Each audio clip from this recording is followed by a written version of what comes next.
everyone. We wanted to tell you about a new show we are loving, the Culture Study Podcast with Anne Helen Peterson. It's a show about exploring the nooks and crannies of the culture that surrounds you. Each week, Anne and a super smart co-host answer listeners' questions about the stuff they find interesting and perplexing, like, why do clothes suck now? Is Paw Patrol propaganda, or is it not that deep? And what's the deal with everyone I know getting a divorce? Like Anne's tremendously popular newsletter, the Culture Study Podcast is funny, insightful, and kind of weird. And it's guaranteed to help you become the most interesting person at parties. Listen to the Culture Study Podcast every Wednesday, wherever you get your shows. This podcast is free, and it's accessible to everyone thanks to support from listeners like you. If you value this show, please consider supporting its production by donating to our home, KUOW. It only takes a minute to give, and you'll be helping to support the production of this podcast. Make a donation at KUOW.org or follow the link in the show notes. And thanks!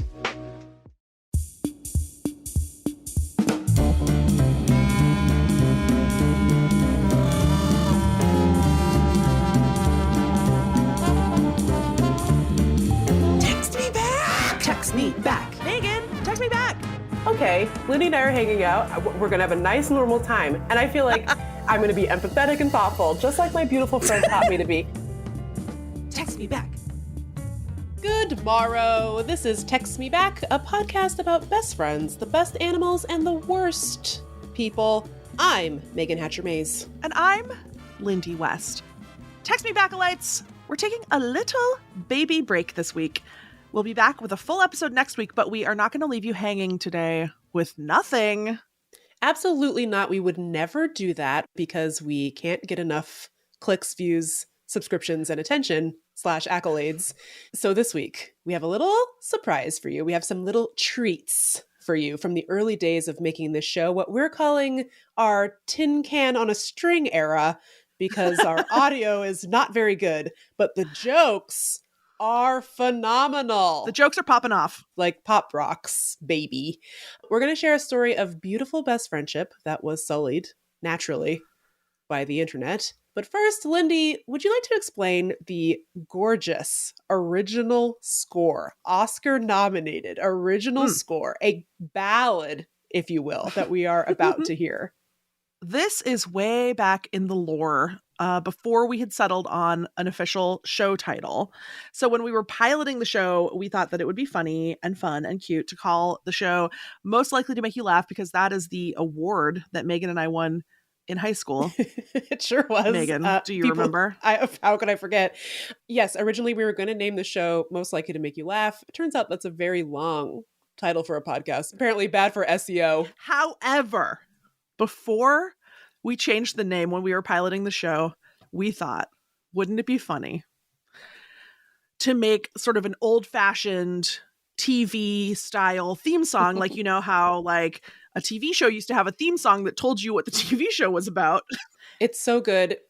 We cannot keep it to ourselves any longer. So with this great buildup, we now bring you the theme song for our podcast that was once upon a time called Most Likely to Make You Laugh.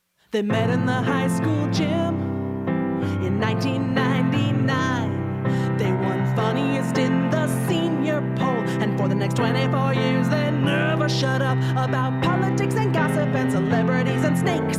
Meagan's a lawyer, Lindy's not a lawyer. They are not reporters, they are not objective. They're just two best friends with lots of opinions. They're most likely to make you laugh.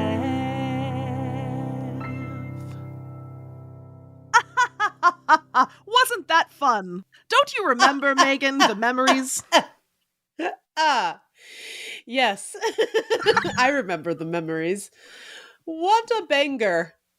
Okay, that was actually genuinely wonderful, and I'm glad that everyone finally got to hear your incredible, your Northwest Girls Choir training in action.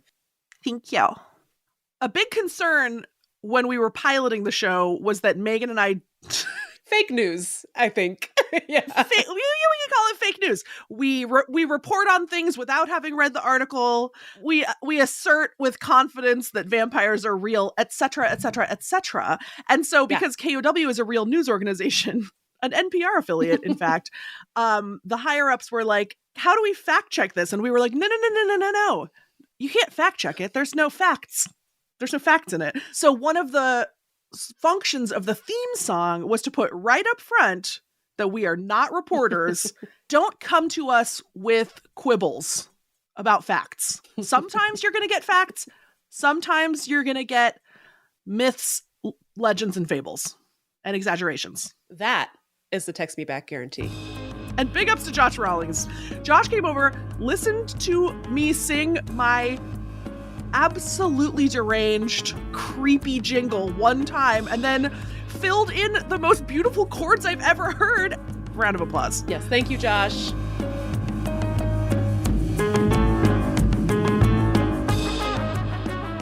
Guess what? Text Me Back is going live Friday, March 15th, 7:30 to 9:30 p.m. at Town Hall, Seattle. We'll talk about our favorite animals, our least favorite people.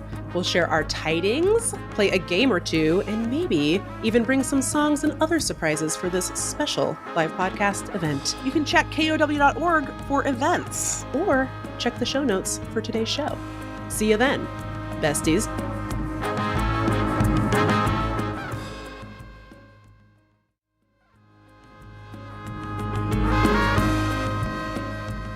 We're going to move on to a different story that we recorded 1 million years ago on our Spider-Man walkie-talkies. This one is about best friendship, which is an enduring theme of the show, even though we changed the name and changed some other things about it. Lindy, you actually brought this exciting oceanic tale to the podcast back then. I sure did, Meagan. And it combines many themes of this show, more than just best friendship. Mm-hmm. It's got dogs, it's got the sea, it's got mysteries, it's got conspiracies, it's got internet chaos. It really has it all. And also, it's fun to listen back and hear our youthful vigor. Don't you agree? Yeah, back when we were 41 and a half only, and not almost 42. September of 2023. The salad days. Hope you enjoy. This is my favorite story of the year so far, I would say. It's a story out of Mexico. A man named Timothy Shattuck, age 54, was lost at sea for 3 months. He was adrift. So he set sail from Mexico. He was heading to French Polynesia on his small catamaran, and things went wrong. He lost his sails, he lost his electronics, and he was adrift at the mercy of the ocean currents. His only companion, a Mexican street dog named Bella, who he had just met in Mexico. And she was like, look, man, I like you. I like where this is going. This friendship is really working for me. And so she hopped on the boat with him. And they're lost at sea for 3 months. He's catching fish. They're collecting rainwater. He said specifically that keeping Bella alive and content gave him purpose to get through the long days. Oh my and gosh. then eventually he was spotted by a helicopter that was, I believe, assisting a Mexican fishing boat in finding tuna. And then the tuna boat went and freaking picked up Timmy and Bella and rescued them. And then I did like this detail. The tuna boat was like, hey man, nice to see you, but we gotta get some tuna before we go back to land. So you're gonna have to just hang here. We're kind of in the midst of tuna season. Yeah. So, sorry. We gotta make a living. So then he just hung out on the tuna boat for 2 days while they looked for tuna. And then as soon as they found a bunch of tuna, then they took him back. It does say that they showered him and Bella with first aid. Yeah, well, Bella in particular, I think really deserves it. She thought she was just going on like a little sea vacay. Next thing she knows, she's stuck with this guy on a busted catamaran. I so agree. But they did such a good job. You know, like they were thirsty as hell, skin and bones, but like also kind of thriving. Little eat, pray, love. Absolutely. I guess it was they got caught in a storm and the storm knocked out their equipment. Okay, there is a weird detail in this Associated Press story, which is that in some interviews, Timmy has acknowledged that he did have some kind of beacon or a way to signal Mayday, and he chose not to. So, a long con to just get fresh tuna? Is that what? Truly, he did say in interviews that he ate a lot of tuna sashimi while they were adrift because he had fishing equipment, so he was fishing. They were munching on unlimited poke. I know you said new Castaway just dropped, but maybe new scam alert.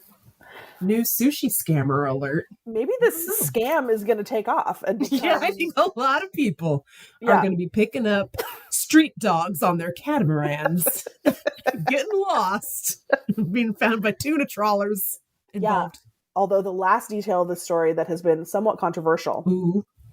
Timmy did not bring Bella home with him to Australia. Wow. And let me tell you, the public was outraged by this detail.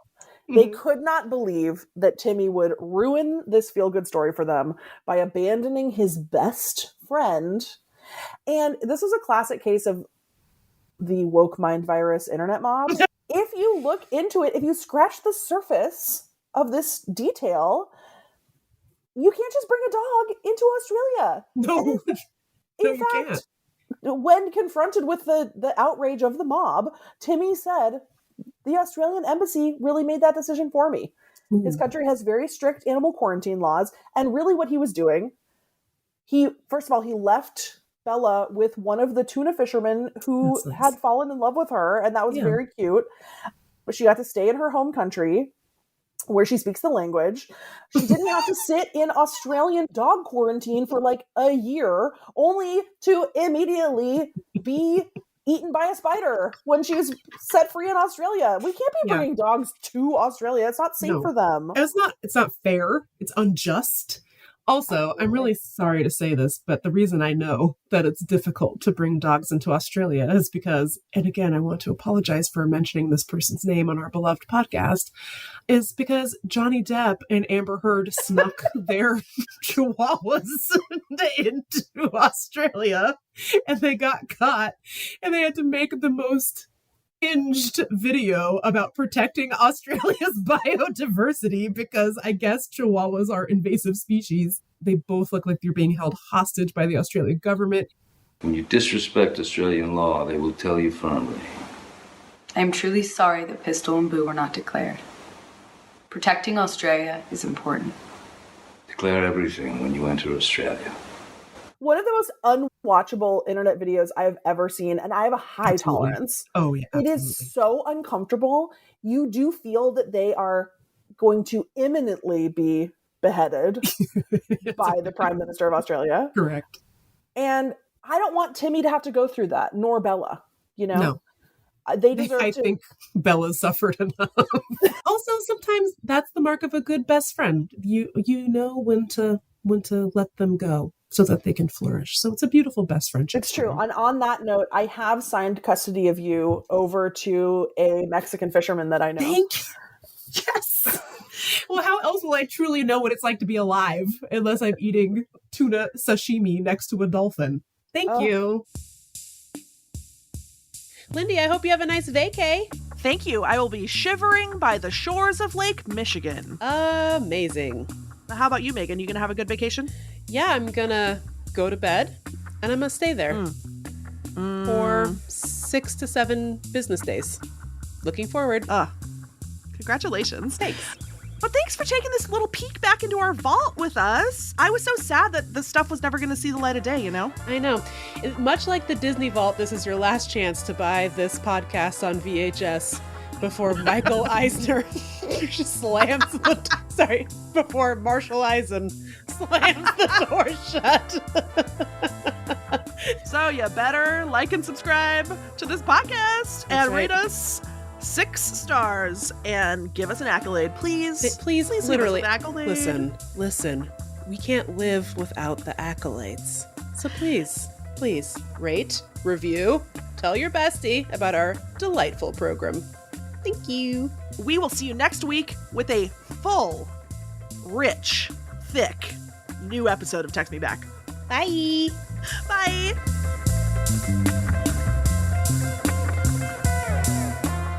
Text Text Me Back is a production of KUOW in Seattle, a proud member of the NPR Network. Our editor is Jeannie Yandel. Our senior producer is Brandi Fullwood. Our mixer is Jason Burrows. Diana Bowen makes our video clips, and they are delightful. And I'm not just saying that because we're in them. Go enjoy them at Text Me Back Pod on Instagram and TikTok. Our production team includes Michaela Giannotti-Boyle, Amelia Peacock, Alicia Villa, Hans Tweit, Brendan Sweeney, and Marshall Eisen.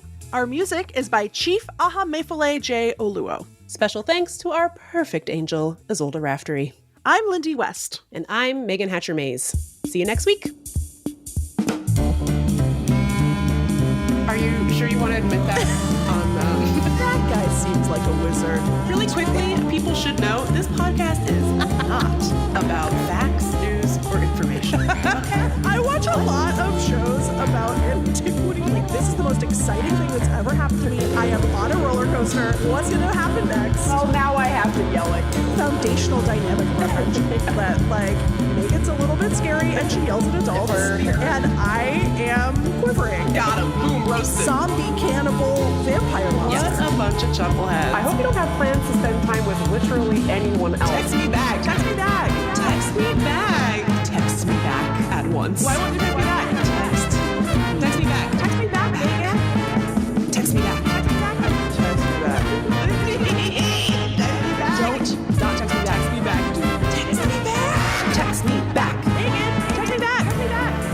Okay, Lindy and I are hanging out. We're gonna have a nice, normal time. And I feel like I'm gonna be empathetic and thoughtful, just like my beautiful friend taught me to be. Text me back.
At a time when information continues to come at us faster and faster, sometimes you need to hit pause and rewind.